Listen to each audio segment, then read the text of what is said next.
Join us every Wednesday for InFocus, a weekly talk show produced by the St. Kitts Nevis Information Service, where we provide exclusives with key persons within the government and discuss pertinent, relevant, and interesting matters that affect us all. Tune in every Wednesday, live on ZIZ Radio and streamed live on Facebook at SKNIS Media and ZIZ Online. InFocus, your government, your business.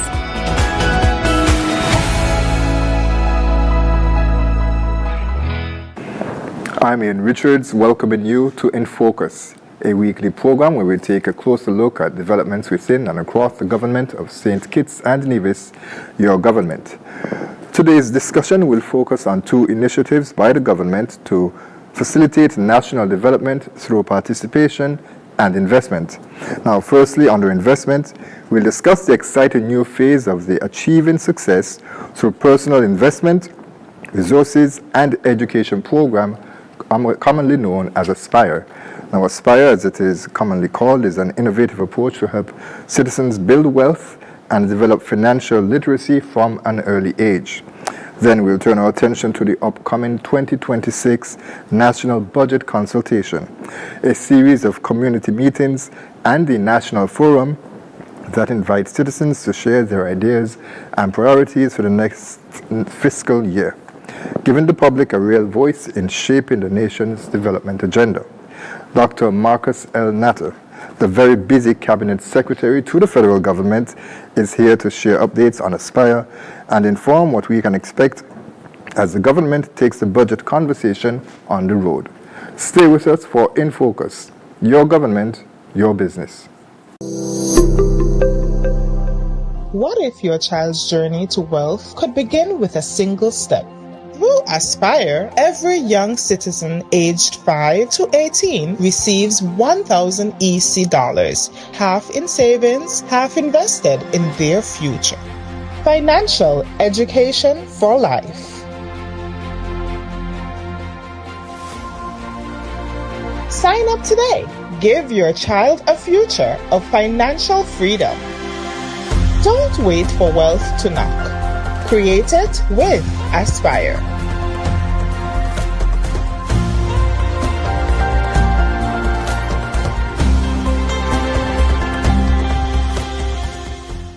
This transformation push comes directly from the Honorable Prime Minister.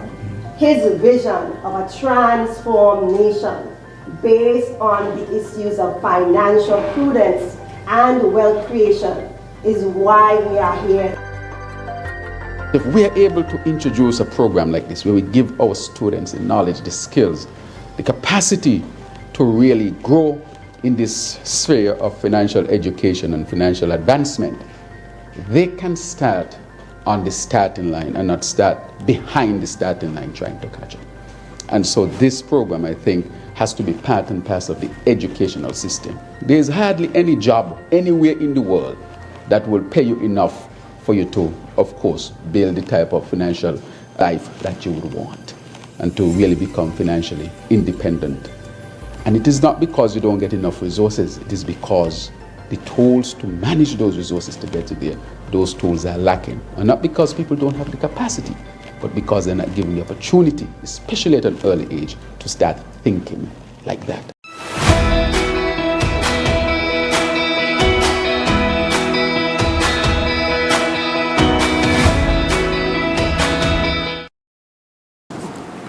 Welcome back to InFocus, and join me now in welcoming back to our set the Cabinet Secretary, who's very busy, as I mentioned in the opening, Dr. Marcus L. Natta. Welcome, sir.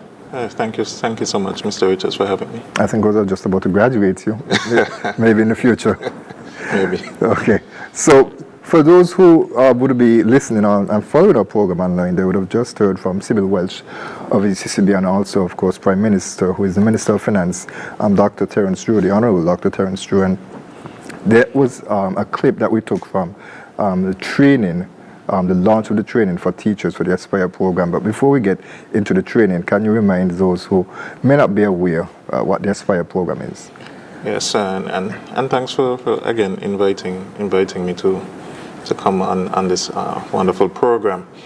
The Aspire program is a very unique program, a novel program, especially here in St. Kitts and Nevis, and I believe in the Western Hemisphere as well. It's built on 3 pillars: 1, savings; 2, investments; and the third one, which we feel is the most critical one, is financial education. So any young citizen between the age of 5 and 18 years old is eligible for enrollment into the Aspire program. And the Prime Minister launched this program back in December 2023, but we officially launched it in September 2024. And so far, it's been doing tremendous. And I know we'll get into a bit of maybe the numbers a little later.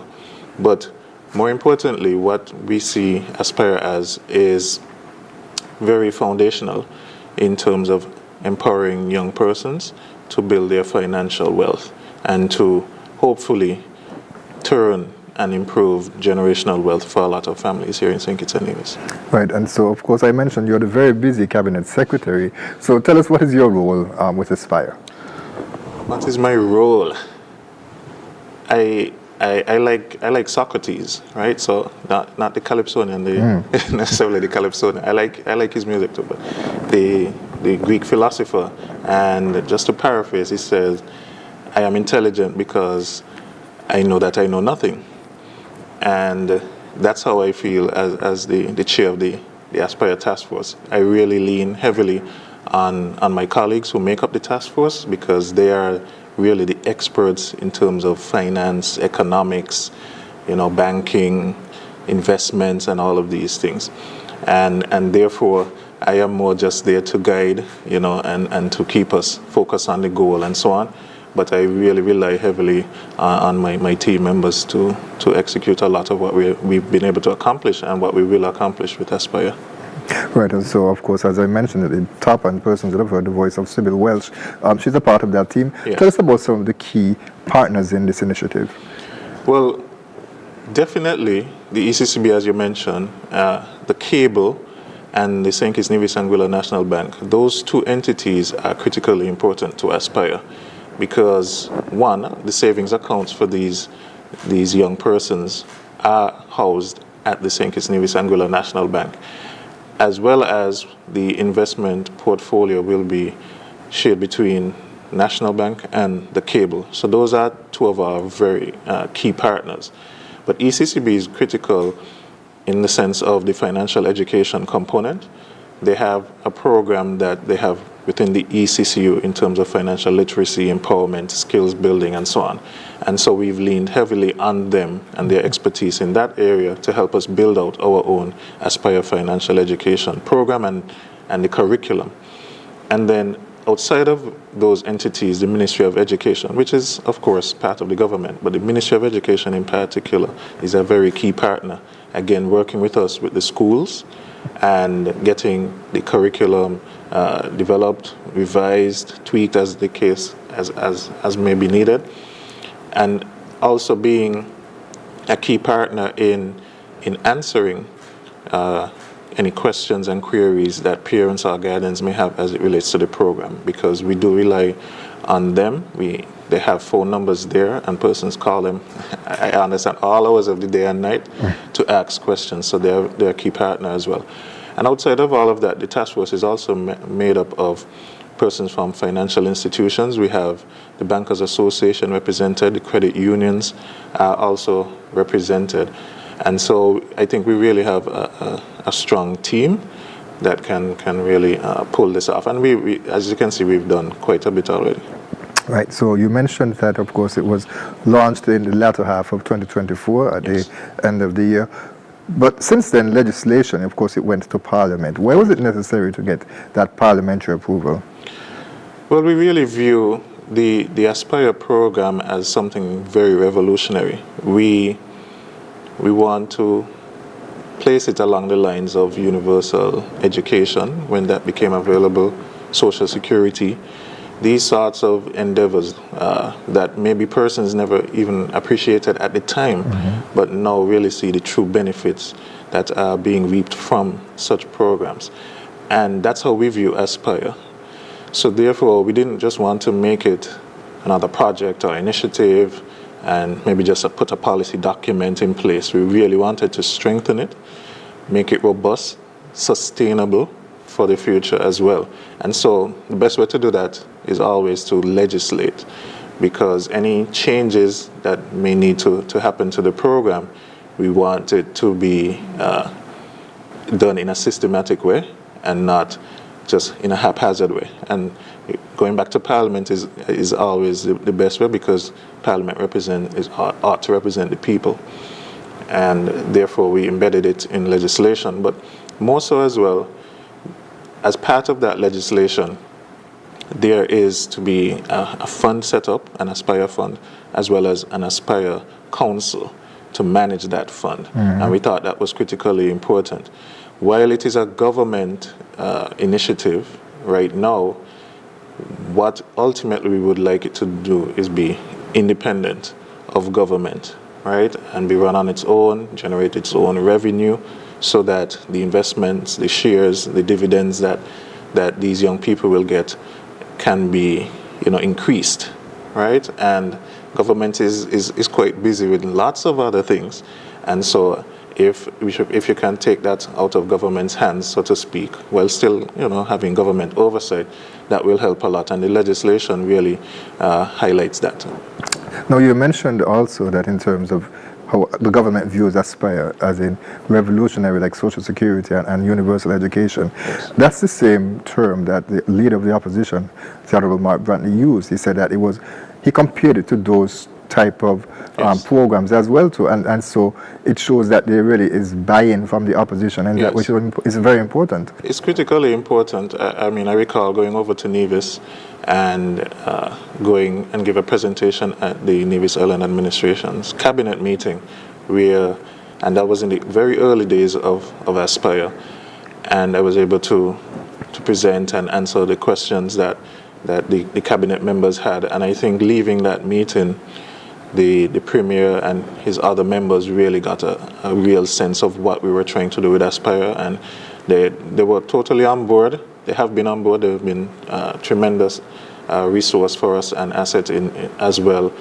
because it is a national program. It is not just for St. Kitts, it is for both of our islands. And yeah, definitely we welcome that support, and it continues even today.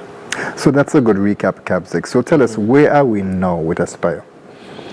Where are we now? Well, the latest numbers, I did pull them up just before I walked in here. The latest numbers in terms of the persons who have been approved, as well as those who have received their bank accounts, their Aspire bank accounts, stands right now at 4,155. So we have opened already 4,155 Aspire accounts. Now, the Aspire program, as I said, has three pillars. Savings and investments are two of those, and financial education is the third. Our intent was to give $500 in savings, seed Aspire accounts with $500, and then $500 towards investments. Currently, we are still working through the investment shares with the cable and the National Bank. So in lieu of that, what we decided to do is open all of the Aspire accounts with $1,000.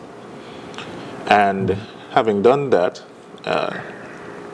that is actually an even better start for the Aspire participants, because instead of $500, they're now getting interest on $1,000.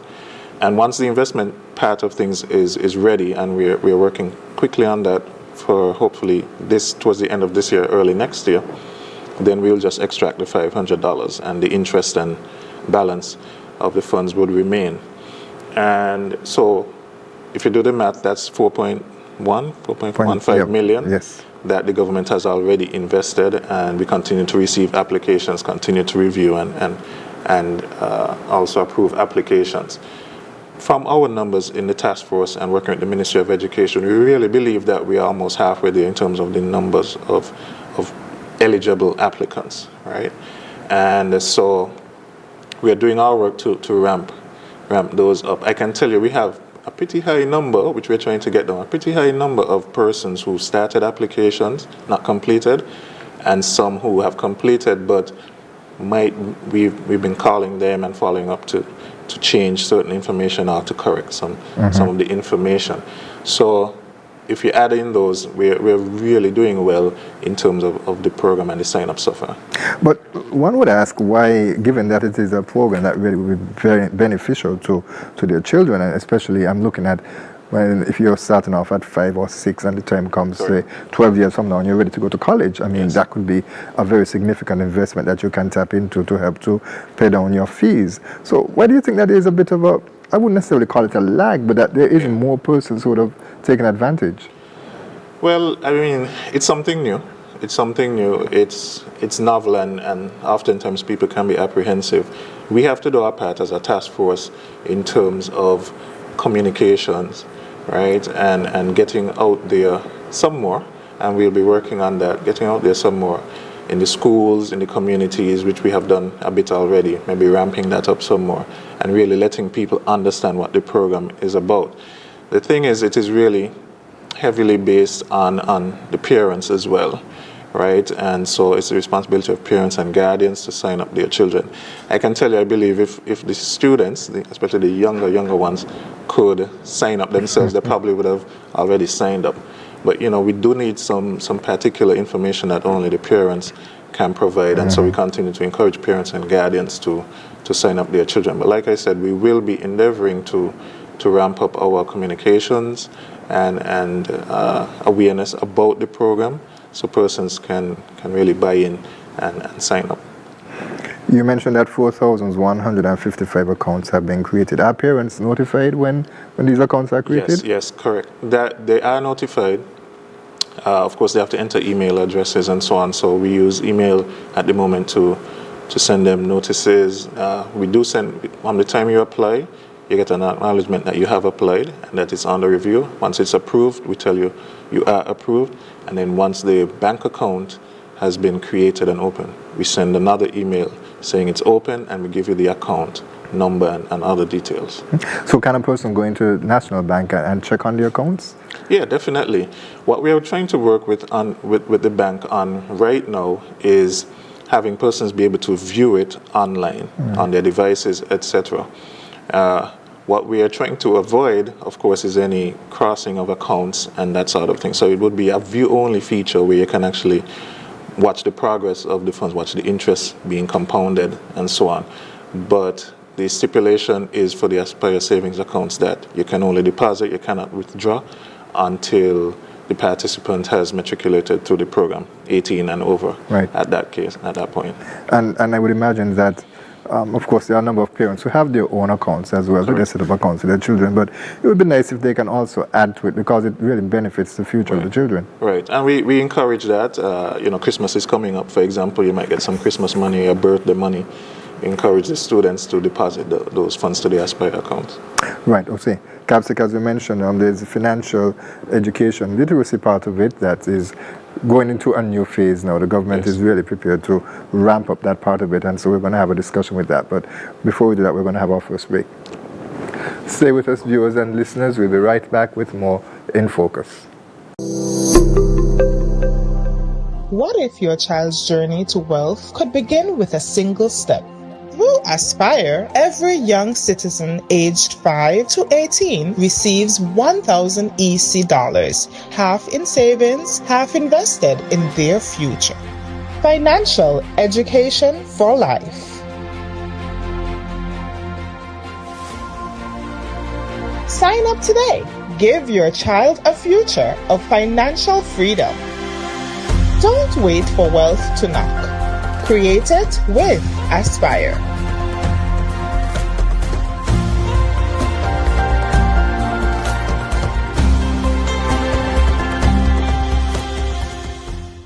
What is preventing children from forming small businesses while they're in school? You know how much needs children have?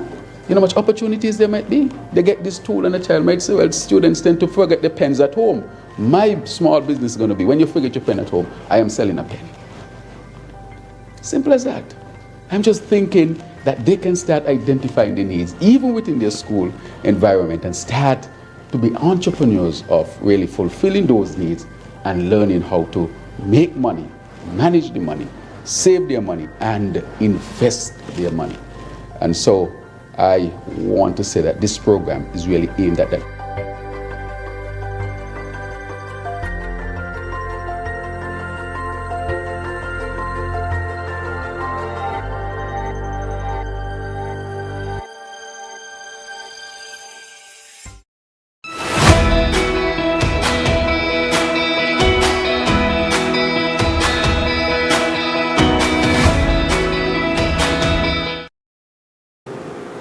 Welcome back to InFocus, and you would have just heard the voice of Prime Minister, the Honorable Dr. Terence Drew, the Minister of Finance, and he made a very interesting point, Capsec, that I'm going to ask you. And he mentioned that why can't children begin to identify gaps in schools and have their own business? And the simple point that he made is, why can't they sell a pen? Because, of course, students, they go to school, they forget their pens, they forget their pencils, or sometimes it's not writing. Even that idea could be a very small business idea that can help persons to understand the concept of generating wealth and having a business. Right, and I think his point there as well was that that's something we don't really teach. Since the St. Kitts Nevis Labour Party administration came into power, they established the Ministry of Small Business and Entrepreneurship, which highlights the government's real focus on building small business and engendering this concept of entrepreneurship. And so we want to take that into the younger age group as well, primary schools and high schools, and let them know that they can have this entrepreneurial type of spirit as well. And I think that's what he was honing in on, and that's what he feels Aspire can bring through the financial education component of the program. Right, and so the financial training, as you mentioned, is critically important to the success of Aspire, because you can have $1,000 deposited, but unless you know how to spend the money, as it builds and builds, and as you mentioned, as you turn 18 and you get access to all of this money, it's important that you know how to spend it. Correct. Especially, as I mentioned, if you're pursuing tertiary education, overseas university or whatever, or even if you're making an investment at that age to maybe build a house or invest in land, some other aspect, because of course not everyone would necessarily want to go to university. So talk to us a bit about the financial training that's built into it now. I imagine areas such as budgeting and money management will be covered. Tell us a bit about that. Yeah, so it's going to be a pretty robust program. What we are endeavoring to do is not make it burdensome for teachers. We understand teachers already have quite a bit of a workload, whether they're in primary school or high school or our tertiary institutions. So we're really trying to weave it in nicely into what they're already doing and make it fun as well, because young people, you learn when you're having fun. Even when you're having fun, you don't even realize what you're already learning. And through, again, our partners at the ECCB and the Ministry of Education working collaboratively together, we've developed a curriculum that is tailored for kindergartners right through to the sixth form, CFBC, Nevis sixth form level.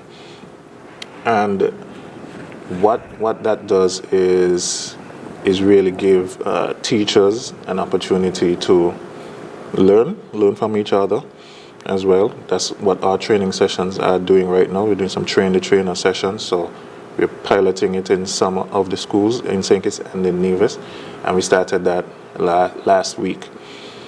What that is going to do is to help us to fine-tune, see what areas are not as good. Maybe we tweak those, some areas that we might say, hey, maybe we should take that out of the curriculum and so on. And so we're able to pilot that, work with the teachers, get their feedback, go into the classrooms eventually, do some pilots there, and come next year, we hope in the new school year, maybe next September, we can roll it out throughout all schools in St. Kitts and Nevis. And there are some pictures that we have from this session of the train the teachers that we can probably put on screen now. But you mentioned the pilot, Dr. Natta.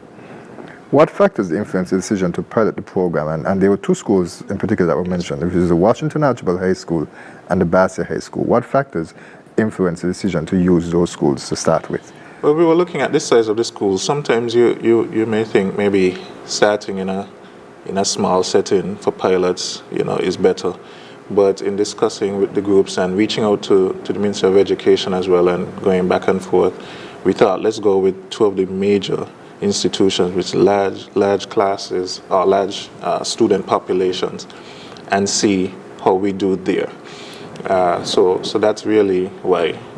No great science necessarily behind it, and we will not be leaving out any schools, of course, but we decided to go that route. On Nevis as well, we're targeting the high schools there. In fact, as we speak, as we tape this right now, we have training sessions going on there with this Aspire financial education component with some primary schools on Nevis. About 8 or 9 of the primary schools, about 40 plus teachers, I believe. And those will be for kindergarten and grade 1. We're targeting that particular group just now for the pilots and for the training sessions. And so it depends on the dynamics in both of the islands, which schools we are able to choose depending on what their programming is and so on. But what is really key is the buy-in from the teachers, and thus far all things point to the fact that they do like the program, they do like the curriculum that is there. They find it's good, and I'm sure they'll give us their feedback as how we could improve it as well. Because teachers are parents too. Of course. Right. Of course. Okay. So how many teachers do you have a sense will be involved in the initial pilot phase? Ooh, that's a good one. That's a good one. I don't know if I have the exact number, but I know it's well over 50 teachers across the primary school and the high school level, and it might be closer maybe to 100. Like I said, we already have 43 just on Nevis alone, and that's just the primary schools. Right. And of course, as you mentioned, children learn in different ways, and Yes. you can't have the same tools being used in a high school as opposed to a primary school. Correct. So can you give us a sense of how diverse the program will be and age appropriate to ensure that the lessons are taught home to the children? It's going to be extremely diverse. For example, in the clip you showed, where we had the first training session with those 2 high schools, Washington Archibald and the Bastia High, the visuals that they did for us when we were there with the Prime Minister was Who Wants to Be a Millionaire. I think a lot of persons are familiar with the Who Wants to Be a Millionaire game, where you answer questions, and as you answer, the prize money goes up, but the questions become more challenging. And they were using, of course, financially based questions, things about savings, investments, budgeting, generational wealth, and so on. And so at the high school level, you can see those sorts of interactive games with real-world scenarios, real-world questions coming into play. And when you go to the primary school level, like I said, they're doing training now for kindergarten and grade 1 over in Nevis right now. You're looking at some more rudimentary games, more tactile games, a lot of color and so on. Having children, giving them, play money, telling them go to the store and so on. So, and in between there, of course, there's a range of different ages and classes and forms that will be utilized. So we are really honing in on each age group, each class, and using the resources and tools, be it digital or, like I said, tactile, that we can use to really help to educate the young people. And like I said, make it fun, because when learning is fun, it's much easier for you to understand and retain as well what you're learning. And it makes it easier for the teachers to Of share course. the information as Of well. course. Now, you just mentioned the game, Who Wants to Be a Millionaire, the game show. And as you mentioned, it's persons basically answering questions. I wouldn't necessarily want to call it trivia, Right. but they answer questions, and if they get it right, and of course there are tips in there and hints that they can use to help. But the term, Who Wants to Be a Millionaire, I like the use of that particular tool because, of course, one, it gives the mindset millionaire. So it sets the bar very high Right.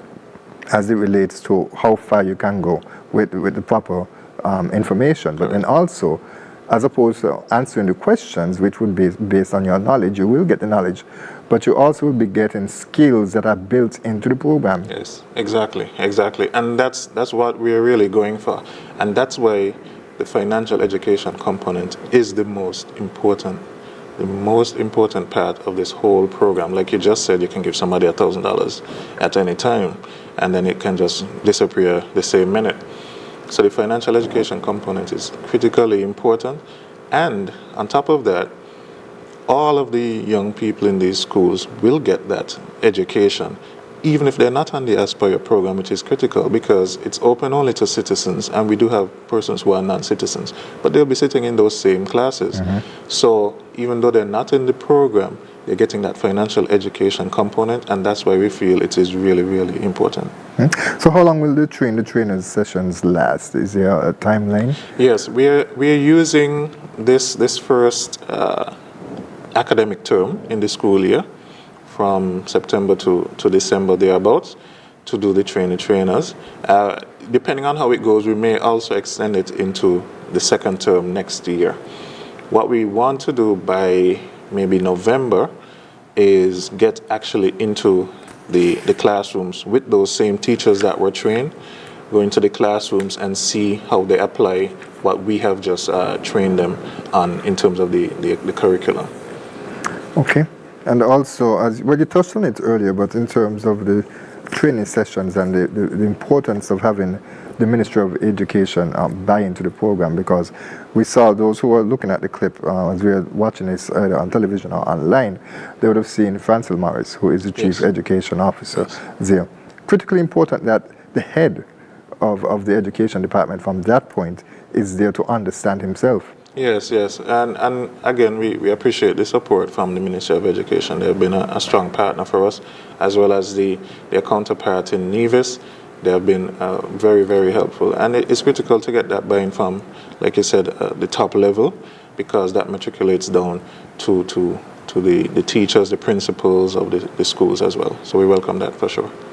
Now, of course, the financial education is very important, but also having the soft skills as well to be successful in life, to be able to interact with people, to be able to resolve conflicts, to be able to control yourself as it relates to not being impulsive, whether it be spending or reacting to something that doesn't go your way. The soft skills, they're also built into Aspire. Yes, we are definitely trying to build that in as well. That is something that we feel may be lacking a bit in society in general. I can tell you, I was a teacher at one point teaching CFBC, and I taught advanced mathematics, and I used some of my classes at times to teach interview skills, to teach how to write a resume, and so if we can get some of those aspects into the Aspire program when we're imparting it to the young persons, that will help a lot. I think we have gone from one end of the spectrum to the next, meaning, there's now a heavy focus on maybe the number of subjects that somebody is able to achieve, whether at the CSEC level or the CAPE level, and somewhere in there with the academics you lose that sense of the soft skills. So you have somebody who has quite a number of subjects, but maybe he's not able to articulate themselves properly. Maybe he's not able to sit in an interview like we are having and have a proper interview when they go for a job, and then they lose out on a job and they wonder, but I have all of these subjects. So if we can really start to imbue that into our young people with this program, and I guess with other subjects as well, that would help quite a bit. We want to create well-rounded young persons, well-rounded citizens and of St. Kitts and Nevis, and that's Aspire has a role to play in that, and we welcome that for sure. Another point mentioned by the Prime Minister during one of the clips that we played was that very rarely will persons get a job that pays them enough that they can retire in peace. It's important that you have savings, but it's also important to understand the concepts of investment. Yes, he speaks about that all the time, and not just when he's speaking about Aspire, but he speaks about that all the time, and that's why the Aspire program is so important to him and to us as a government. Mr. Richards, you can imagine if you're building a house, you don't start with the roof, right? We start with the foundation, and we feel like Aspire is what can give persons a foundation, especially those persons who may come from families that they just simply don't have it. They try to save, not that they don't try, they try to save, but it's very difficult for various reasons. Or they try to save, but it is not enough maybe to sustain for a very long period. So if we can give these young persons a start, and I think the Prime Minister has used the analogy that right now a lot of young persons are starting their race behind the starting line. So if Aspire can bring them up to the starting line, maybe even give them a little nudge, a little false start, but a good false start, good head start, right?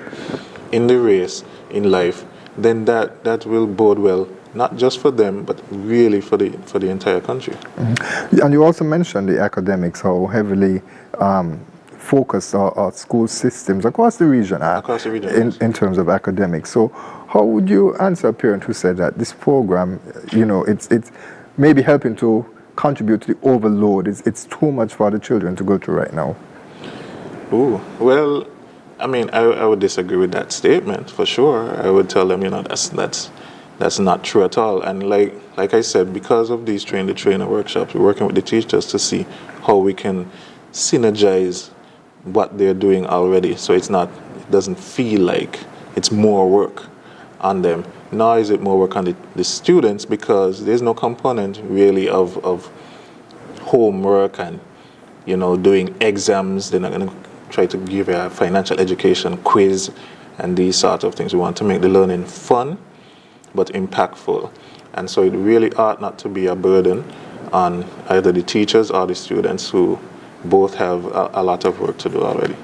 And so how do you envision the sessions in the schools being, because of course there's piloting, so yes. How will that be done during the school week? Yeah, so in coordination with the Ministry of Education and the various principals of the schools, they will decide when we can come in and do these sessions. As you can appreciate, of course, there are some financial courses, but there are some persons who don't necessarily, especially in high school, for example, who don't necessarily take a financial-based course like business or accounting and so on. So we'll have to weave that in other periods, some free periods that they may have. But we're working closely with the Ministry of Education on how we do that. And so when the pilot is completed, what happens next? So we go back into evaluation mode, go back, pull all the data that we got, all the feedback that we had from the teachers, as well as the students, because students will give you feedback for sure, and come back as a task force and see how we can tweak that, and again work closely with the Ministry of Education and see how we can improve the program so that the final product we have is going to be the best product that we can have. But I can envision that as we go along, I think it's a living sort of program, right? So as you go along, you will have to tweak, you will have to evolve children learn one way today, maybe tomorrow they're learning in another way. So we'll have to be very flexible in terms of how we reach the young persons in terms of the financial education. And finally, Caps, like you mentioned, the sustainability aspect of the program. Now, persons like results. Yes.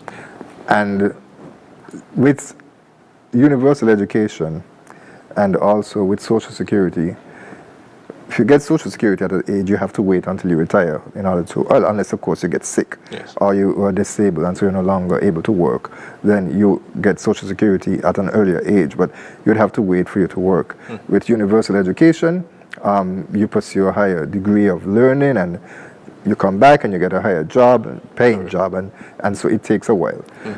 The Prime Minister made the point that with this program, Aspire program also, it's going to take a while before you see the results, that it could be a generation or two. Can you comment on that? I wouldn't say, I don't think it might be that long.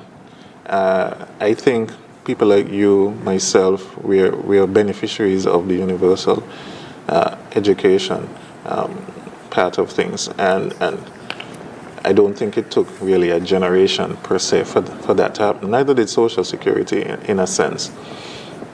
So I think we may achieve this and see the impact a lot sooner than we anticipate. And as I said, if what we're doing with this program in terms of the financial education, if we really achieve what we set out to do here, I think in less than a generation, for sure, we'll really see the impact. I mean, every day somebody turns 5, every day somebody turns 18, and I believe in about 5 years, 5 to 10, you could really start to see those persons who graduate out of the program, especially those who get a good stint on the program, a good 5 to 10 years within the program, that we can really see the benefits from that. Small businesses being open, people going off to college, which already happens, but coming back on a better footing, like financial footing, as I said. So I really think it can be quicker than we might anticipate. And also greater disposable income based on the investments, Correct. which of course would help to spur the economy, and also, of course, critically, less poverty in the country. Correct. Right. Okay.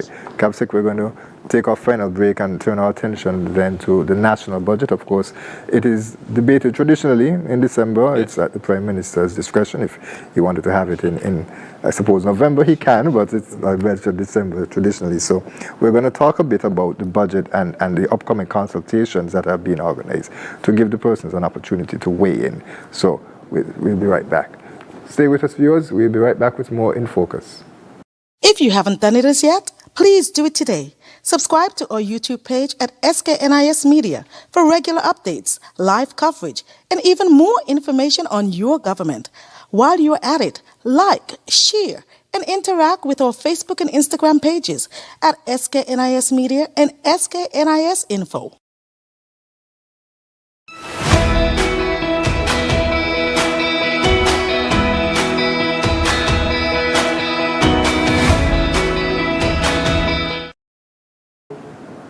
Welcome back to In Focus. We continue our discussion with Cabinet Secretary Dr. Marcus L. Natta, and now we move our discussion to budget, the national budget here in St. Kitts and Nevis. Now, CabSec, of course, your office is working with the Ministry of Finance to host a series of public consultations, and the first of which is going to take place actually this is aired live on Wednesday. It takes place this evening. Tell us a bit about these consultations. Yes, so of course the Prime Minister is the Minister of Finance, and this is really a Ministry of Finance event each year. What the Prime Minister and Minister of Finance has asked us to do over the last few years is to take the budget on the road. I think you used that term a little earlier in the program, is to really go into the communities and speak about those things that matter to those persons in the communities, and to give them an understanding of how the national budget is crafted and what goes into that whole process. And not just what goes into it, but how their own feedback, their own thoughts, opinions can help us to craft a budget that adheres and focuses on their needs as well. The first session takes place, as I mentioned, tonight, Wednesday, October 15, in Stadlers, and the second will be in Sandy Point this year. Why these two communities? So in the last set of consultations we did Otley's, Lodge Otley's area, and then we did Old Road. Right? And so this year we tried to go into some different communities. We tried to do eastern side, western side of the island, and then we do the more national one, maybe in the capital. So no real science per se behind that, but we didn't want to go back to the same communities necessarily, so we chose Sadlers and Sandy Point for this one.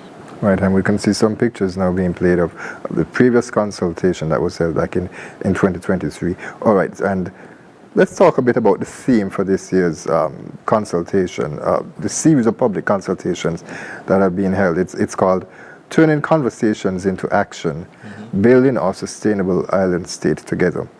What's the significance of this theme? Well, I'll maybe start with the latter portion of the theme. The Sustainable Island State Agenda is something that we as a government have been talking about for a few years now, and I think the public has really taken a hold of it. It's resonating. Persons are understanding the various pillars of the Sustainable Island State and why the Sustainable Island State Agenda is critically important to our own existence, as a nation. And then in the first part, we talk about turning conversations into action.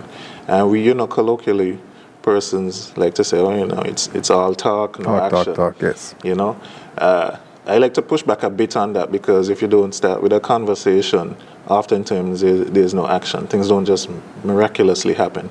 People have to speak. People have to hear their concerns, and people have to either give positive advice, give criticisms, etc., or just sit down like you and I are doing and have a conversation. And that's where things are sparked, thoughts are sparked.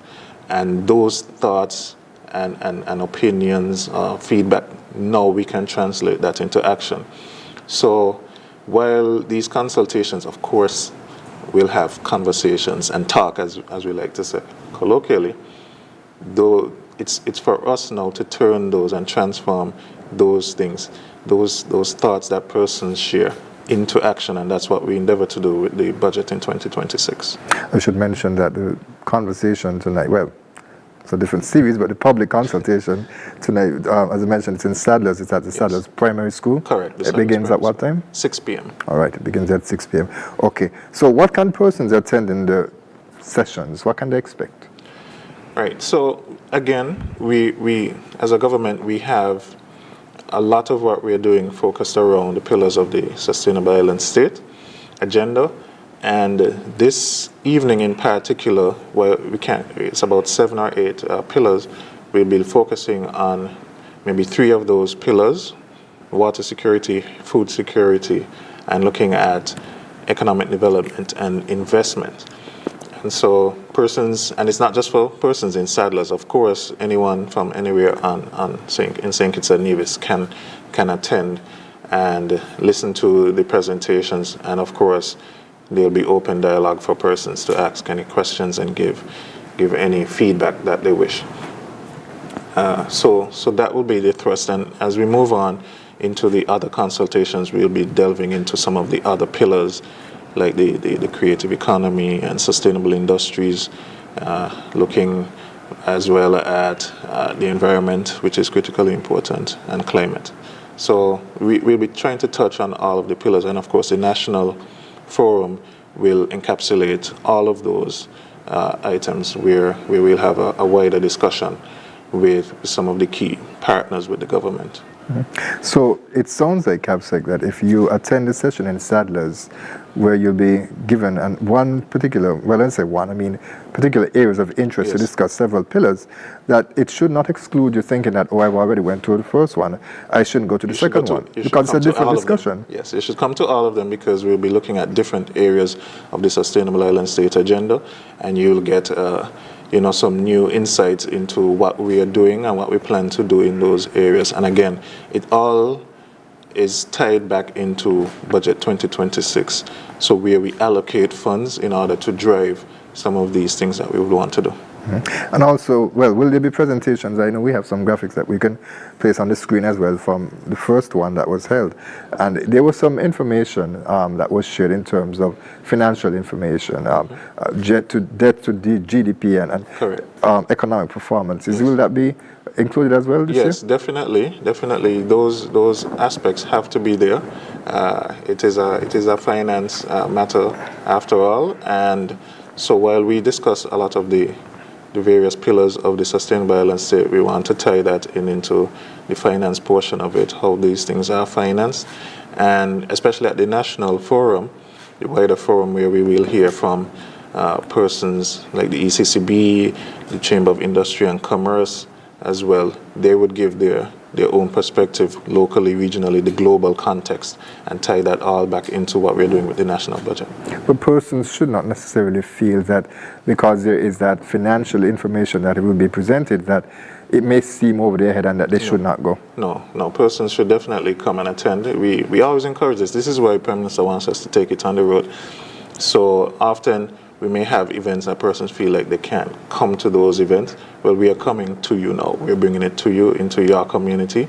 And so we encourage persons to really come out and listen. You may not want to give any feedback. Maybe you don't want to stand in front of a mic, but you can really sit there, listen, absorb the information, and maybe even after one-on-one you can speak to a minister or one of the technical persons and get some more insights. So how will these sessions complement the stakeholder consultation that takes place at the St. Kitts Marriott Resort? Right. So right now, the Ministry of Finance is in the process of writing the budget, crafting, developing the budget. It is not done as yet. These consultations offer the opportunity for the public now to feed into what they're already crafting.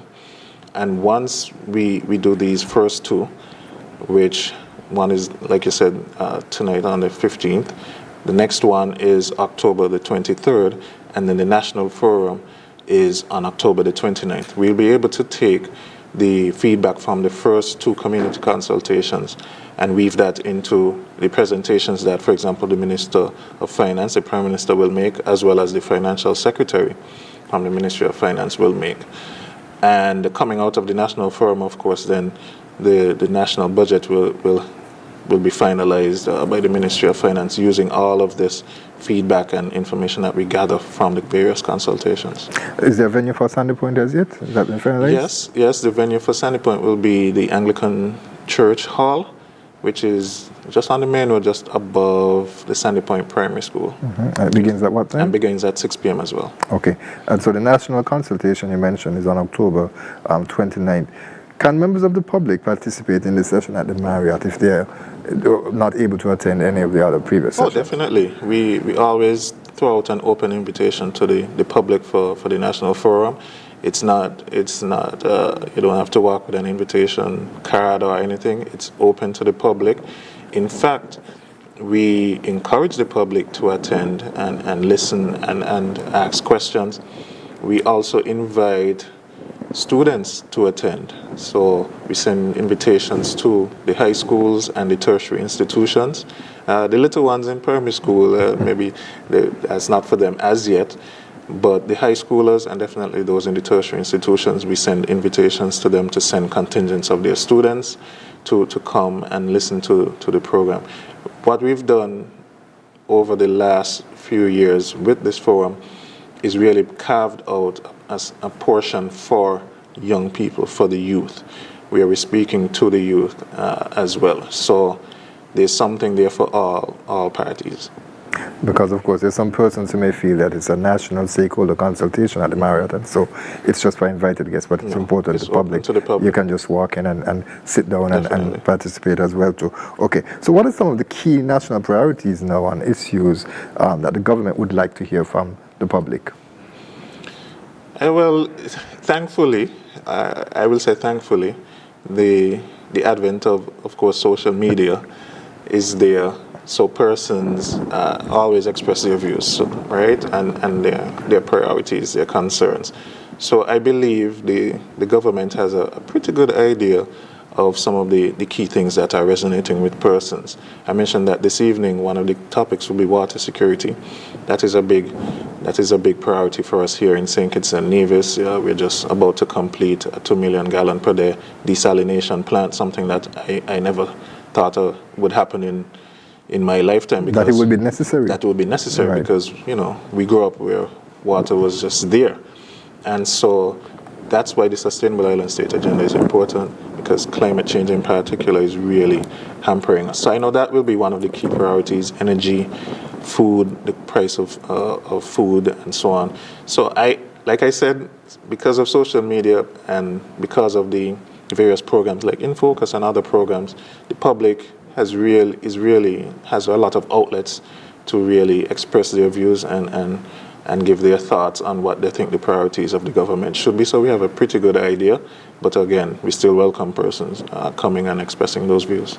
But in addition to expressing views, Capsec, I would imagine that there is that hope that persons would suggest suggestions that would help to solve the issues. It's not just coming and saying what is not working, but also saying what can work better and how this may be applied to make it better. Yes, exactly. And that's the point really of even the community consultations and the national consultation, because a big portion of that is trying to get the public to say how do you see you fit into this national budget? How do you see what you can do to fit into what we're doing with the Sustainable Island State Agenda? It can't just be the government, and I think the Prime Minister has said that already.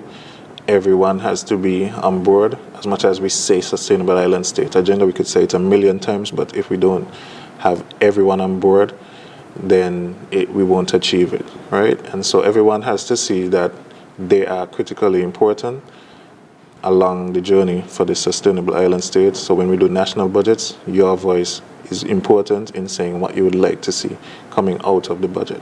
Can you say specific, a specific example from the past? I appreciate, of course, 2022 was when the government came into office, and so there has been roughly, 3-4 years now? Yes. Right, in terms of having the exercise, in terms of preparing a budget.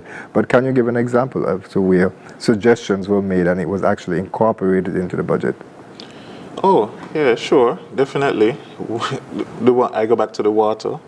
That was a big one. We didn't have any desalination plants, save and except for one that serviced the Marriott and maybe part of the Frigate Bay area. So persons cried out for solutions to that. And of course we can't make rainfall per se. And so we looked at how we can do that. And we've done the desalination plants as solar powered plants. So we are also tapping into dealing with energy security and hopefully lowering the cost of energy as well. So that's probably one of the key examples that I can see that we've done so far.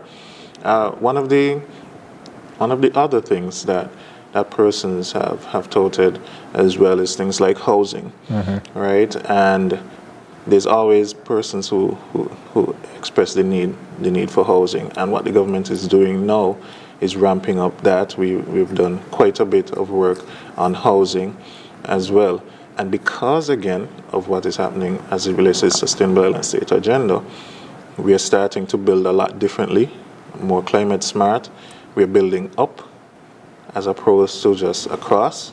And so you're seeing, higher level apartments, complexes, and so on, because that's just the way to go. Right now, we're 68 square miles. And so there may not be as much room to just be spreading out, and everyone may not be able to have a yard, but the goal is that everyone has affordable shelter. And so if we have to build up in certain areas, we have been doing that. Those areas that we have where we have land space to build across, we're doing that as well. And that's very important, because there are some persons who may not understand why that decision is necessary. Come and hear for yourself and ask questions. Right? Okay, and so as you mentioned, Dr. Natta, of course, tonight, October 15th, at the Sanders Primary School, it's the first session, and then the second will be held on October the 23rd, right, at Sandy Point, and that will be at the Anglican Church Hall. And of course, the Marriott. What time does the Marriott event take place? That's on the 29th? 9 a.m. on the 9 a.m. So I'll give you an opportunity to give a direct appeal to persons to participate who are listening to this program or watching this program to participate in the shaping of the 2026 national budget here in St. Kitts and Nevis. Yes. So, as a government, we really don't want our citizens, residents to feel like they're the periphery of things. We really want to make you feel like you're at the heart of things. Yes, I know everybody doesn't sit in cabinet and so on, but we really want you to feel like you're part of national development. This is one of the ways that you can do so, by attending the national consultations, those in the community, as well as the larger one that we will have at the Marriott on the 29th. Come, listen, hear, share your views.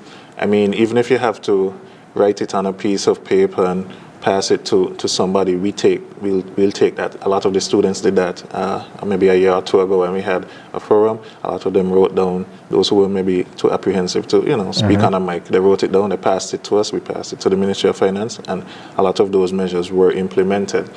So we want the public to really feel like you are a part of this journey with us on the Sustainable Island State, towards a sustainable island state, and it starts with us spending our money in a prudent way and putting the money towards those initiatives that will lead to sustainability and prosperity for St. Kitts and Nevis. So I really want to encourage persons to come out and support these consultations. All right. Cabinet Secretary Dr. Marcus L. Natta, thank you so much for joining us for this edition of InFocus. And maybe can I say one more thing on Aspire? Again, just encouraging parents to sign up, parents and guardians, or guardians to sign up their child or ward for Aspire. You can visit aspire.gov.kn And just some breaking news, what we'll be doing very soon is launching Aspire social media platforms. So we'll be on Facebook, Instagram, and TikTok in the coming weeks, and we already have that in progress. So. Okay. I think you looked at my card. I just wrote down the website so that I could let persons know where to get information and, of course, the way they can sign up, because children turn 5 every day. That's correct. And so they need to be able to take advantage of the opportunities. Yes, absolutely. Yes. Imagine how it pays off in the 18 years from, well, 13 years, right, maths. Okay, thank you very much, Dr. Natta. Thanks so much for having me. All right, I would like to thank you, viewers and listeners, for joining us for this edition of InFocus. We trust that you will join us next week at the same place, at the same time for another edition. I'm Ian Richards. Remember, it's your government, your business. Join us every Wednesday for InFocus, a weekly talk show produced by the St. Kitts Nevis Information Service, where we provide exclusives with key persons within the government and discuss pertinent, relevant, and interesting matters that affect us all. Tune in every Wednesday, live on ZIZ Radio and streamed live on Facebook at SKNIS Media and ZIZ Online. InFocus, your government, your business.